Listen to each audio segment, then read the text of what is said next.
जनतेच्या न्याय हक्कासाठी प्रजासत्ताक न्यूज सदैव आपल्यासोबत।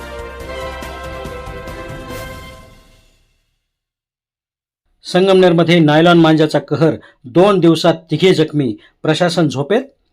संगमनेर शहरात सलग 2 दिवसांपासून नायलॉन मांजामुळे गंभीर अपघातांची मालिका सुरू असून नागरिकांच्या जीवितास मोठा धोका निर्माण झाला आहे। बंदी असतानाही नायलॉन मांजा खुलेआम वापरला जात असल्याने प्रशासनाच्या कार्यक्षमतेवर प्रश्नचिन्ह उपस्थित होत आहे। काल जोरवे नाका परिसरात नायलॉन मांजामुळे एका सायकल स्वाराचा पाय गंभीररित्या कापला गेला। त्यानंतर आज दुपारी रस्त्यावरून चालणाऱ्या एका महिलेला नायलॉन मांजामुळे हाताला गंभीर दुखापत झाली। ह्या घटनेनंतर सायंकाळी सुमारे 6 वाजता नायकवाडपुरा परिसरात आणखी एक गंभीर प्रकार घडला।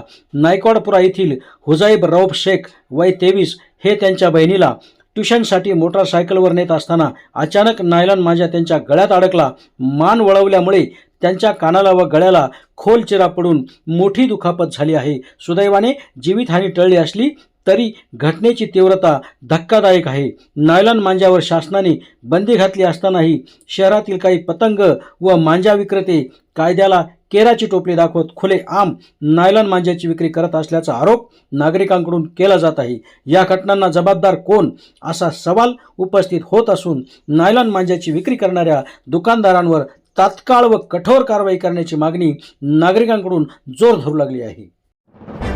आपल्या परिसरातील ताज्या घडामोडी पाहण्यासाठी आजच प्रजासत्ताक न्यूज 24 ला सबस्क्राइब करा आणि 10 अपडेट तसेच लाईक अँड शेअर करायला विसरू नका। प्रजासत्ताक न्यूज सदैव आपल्या सोबत।